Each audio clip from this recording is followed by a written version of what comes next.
I walk through the streets of Jozi, and I feel the pulse of the pavement beneath my sneakers. Everyone looks at me and sees a ghost. They see my father, the great Godfather of Sbujwa. A man who didn't just dance, he owned the very air he breathed. My mother watches me with eyes full of a quiet, terrifying plea. She's hoping I'll choose a path that doesn't lead to a stage or a spotlight. She thinks the beat is a curse. I try to be the good son, the one who focuses on his books and keeps his head down. But the music finds me. In every passing car and every rhythmic shout from the street vendors. It is an itch under my skin that I cannot scratch. A constant reminder that half of my soul is missing. I practice in secret, my movements sharp and jagged, trying to find a language that belongs to me, and not just a dead man's memory. I'm not trying to be him.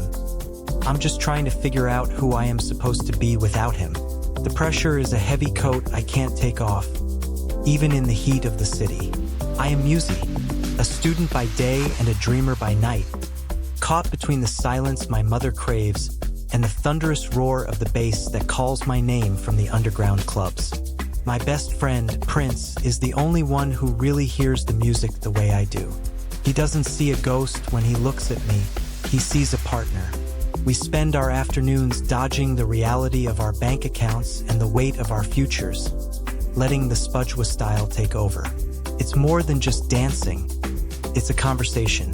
When we move, the world stops being a place of struggle and starts being a place of possibility. Prince pushes me, telling me that we have something special, something that could actually take us somewhere. I see the crews on the street, the SBJ guys with their synchronized perfection and their effortless cool, and I feel a pang of envy mixed with pure adrenaline. I know I have the talent, but I lack the stage. My mother's voice echoes in my mind, warning me about the dangers of this life. But Prince's voice is louder. He talks about the big competition, the chance to prove that we aren't just kids playing in the dirt. I want to believe him. I want to believe that my feet can carry me further than a classroom ever could. Every time I hit a move, I feel a little bit more alive, and a little bit more certain that the dance floor is the only place I truly belong. The first time I saw them perform in person, my heart nearly stopped. The energy was electric, a literal vibration that traveled from the floorboards up into my chest. This wasn't the polished, commercial stuff you see on television. This was raw, South African soul expressed through sweat and speed. I stood on the sidelines, trying to look unimpressed, but my eyes couldn't look away from the way they manipulated their bodies. It was like they had no bones, only rhythm. I realized then that if I wanted to compete, I couldn't just be good. I had to be undeniable. I saw the way the crowd reacted, the way they roared for every power move and every subtle flick of a wrist. It made me realize how small my world had been. I felt a surge of competitiveness that I hadn't felt before. It wasn't just about my father anymore. It was about the guys standing right in front of me. I watched their footwork, memorizing the patterns, looking for the gaps in their armor. They were the kings of this concrete jungle, and I was just an intruder. But as I watched, I didn't feel intimidated. I felt hungry. I felt like I finally knew what I was fighting for, even if I didn't know how to win yet. I was rummaging through some old boxes, looking for nothing in particular, when I found it, a VHS tape, grainy and worn, with my father's handwriting on the side. I hesitated, knowing that watching it would be like reopening a wound that refused to heal. But curiosity won. As the screen flickered to life, I saw him. He was younger than I am now, moving with a grace that seemed almost supernatural. He wasn't just dancing Sbujwa, he was inventing it. But then the camera panned and I saw someone else. A man I recognized from the neighborhood, someone who was still around. They were dancing together, not as rivals, but as brothers. It hit me like a physical blow. My father's death wasn't just a tragic accident. There was more to the story, more to the rivalry that defined the local dance scene than my mother had ever let on. The secrets were buried deep in the choreography. I realized that to understand his death, I had to understand his dance. This wasn't just about a competition anymore. It was a search for the truth. Every step I took from that moment on felt heavier, charged with a purpose that went beyond the trophy. I was dancing for answers now, and the music started to sound like a mystery waiting to be solved. The room was cold, but the air was thick with the scent of nervous sweat. I stood in line with dozens of others, all of us chasing the same dream, all of us hoping to be noticed. When it was my turn, the silence was deafening. I could feel the judge's eyes on me, scanning for flaws, looking for any reason to say no. I started slow, letting the beat build, feeling the floor beneath me. I poured everything I had into that minute of movement. The frustration with my mother, the longing for my father, the grit of the Jozi streets. I forgot about the technique for a second and just let the emotion drive my limbs. I could see the shift in their expressions, the way they leaned forward, momentarily forgetting their clipboards. But then, I caught sight of Prince in the corner, his face tight with worry. I realized then that my success wouldn't just be mine. It would change everything for us. The stakes felt impossibly high. When the music stopped, I was gasping for air, my heart hammering against my ribs. I didn't know if I had done enough, but for the first time, I felt like I had spoken my truth. I walked out of that room feeling lighter, yet terrified of what the answer would be. The waiting was a different kind of torture. Success brings out the worst in people, I've learned. As soon as we started getting recognition, the atmosphere in the crew changed. It wasn't just about the love of the dance anymore. It was about ego and hierarchy. Prince and I started arguing over the smallest things. A misstep, a change in tempo, the way we presented ourselves to the public. I felt the weight of my father's name becoming a wedge between us. People started whispering that I was only there because of who my father was, not because of what I could do. It hurt more than I wanted to admit. I found myself pushing harder, practicing until my muscles screamed, trying to outrun the gossip. My mother's disapproval hung over me like a dark cloud. Her silence at the dinner table was more cutting than any argument. She saw the bruises on my knees and the exhaustion in my eyes and only saw the path that led to her heartbreak. I felt like I was being pulled in 4 different directions at once. I wanted to be loyal to Prince, I wanted to honor my father, I wanted to please my mother, and I wanted to be my own man. The music, which used to be my sanctuary, was starting to feel like a battlefield where I was fighting myself. The lights were low, and the bass was so loud I could feel it in my teeth. This wasn't a formal competition. This was an underground battle, the kind where reputations are made or destroyed in an instant. The circle formed naturally, a ring of bodies pressing in, shouting and cheering.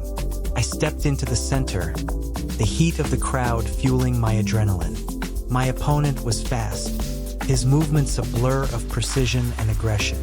He was trying to intimidate me, getting into my personal space, mocking my style. I took a deep breath and let the rhythm take over. I stopped thinking and started reacting.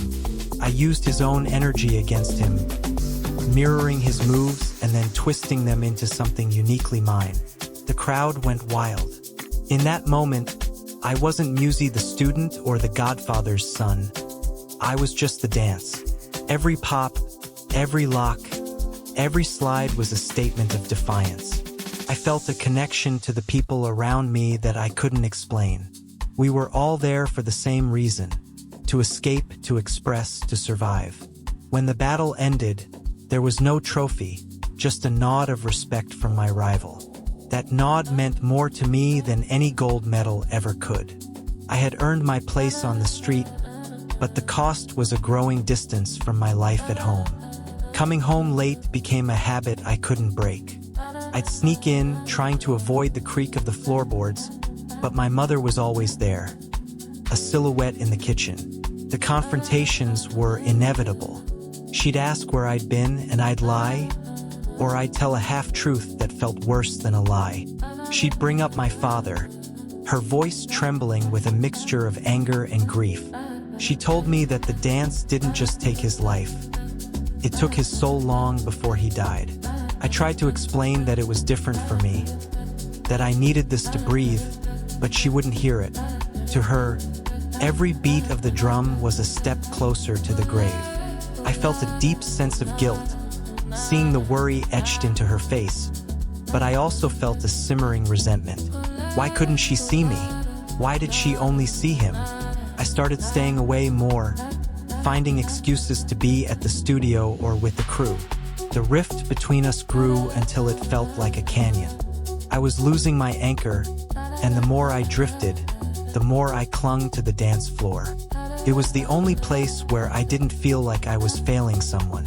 But even there, the ghosts of the past were starting to catch up with me. I sought out an old friend of my father's, a man who had seen the rise and fall of the legends. He lived in a small apartment filled with old posters and the smell of stale tobacco. He looked at me with a mixture of pity and respect. He told me that my father wasn't the saint everyone made him out to be, but he wasn't a villain either. He was just a man who loved the dance more than he loved his own safety. He warned me that the industry is a beast that eats its young. He spoke about the other side of the competition. The gambling, the fixed battles, the way people use dancers as pawns. He told me to keep my eyes open and my heart guarded. I realized then that my father's legacy was a complicated tapestry of talent and mistakes. The mentor's words stayed with me. A cold reminder that the lights of the stage can blind you to the shadows lurking just out of sight. I began to look at the crew and the organizers with a new level of suspicion. Was I being used? Was Prince? I needed to know the truth about the night my father died. But the more I asked, the more people seemed to pull away. The mystery was deepening, and the dance was becoming my only tool for unearthing it. The big competition was approaching, and the intensity of our training reached a breaking point. We were in the studio for 12 hours a day, repeating the same sequences until our bodies moved on autopilot. My feet were blistered, and every joint ached, but I didn't care. I pushed the crew harder than ever, becoming a taskmaster that even I didn't recognize. I wanted perfection. I wanted to show the world that Sbujwa was a legitimate art form, worthy of the grandest stages. We incorporated elements of traditional dance with modern street styles, creating a fusion that felt both ancient and futuristic. There were moments of pure brilliance where we moved as one single organism, a beautiful machine of muscle and rhythm. But there were also moments of total collapse, where the exhaustion took over and we snapped at each other. I felt the pressure of the entire community on my shoulders. I was the one they were all watching. I could feel the eyes of the rivals, the fans, and even the ghosts. I had to be better than the best. I had to be better than my father. I spent my nights studying tapes, analyzing every movement, looking for that one spark that would set us apart. The world outside the studio ceased to exist. There was only the beat. The city felt unusually quiet as I walked home the night before the finals. Everything was prepared. The costumes were ready, the music was mixed, and the choreography was etched into our muscles. But my mind was a whirlwind of what-ifs. I sat in my room, looking at the photos of my father, feeling a strange sense of peace. I realized that regardless of what happened on that stage, I had already found what I was looking for. I had found my own voice.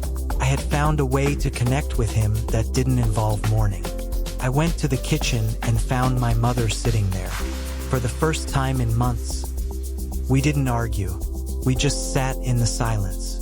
I told her I loved her, and she just nodded, her eyes wet with unshed tears. I knew she still didn't understand, but I also knew she saw my determination. I wasn't just a boy chasing a dream anymore. I was a man taking a stand. I went to bed but didn't sleep much. I kept running the routine in my head, feeling the ghost vibrations of the music in my limbs. Tomorrow, the world would see us. Tomorrow, the story of the Godfather's son would reach its turning point. I was ready to move. I was ready to be heard. The roar of the crowd at the venue was like a physical wall of sound.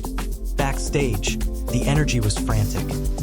Dancers stretching, crews whispering last-minute instructions, and the smell of hairspray and adrenaline filling the air. I looked at Prince and the rest of my crew. We were a unit, forged in sweat and conflict, now standing on the precipice of everything we had ever wanted. My heart was thumping a rhythm of its own, faster than any track. I checked my laces one last time, a ritual I had picked up from an old video of my dad. I felt a strange calm settle over me. This was it. No more secrets, no more shadows, just the floor and the light. I could see the judges sitting in the front row, their faces unreadable. Beyond them, a sea of faces from every corner of Johannesburg, all waiting to see if we were the real deal. I took a deep breath, filling my lungs with the dusty, electric air of the theater. I thought about the streets of Jozi, the silence of my mother's house, and the grainy footage of a man who danced like he was flying. I stepped out from the wings as the announcer called our name. The first note of the music hit, a deep, resonant bass that vibrated through the soles of my shoes. I closed my eyes for a split second, then opened them. It was time.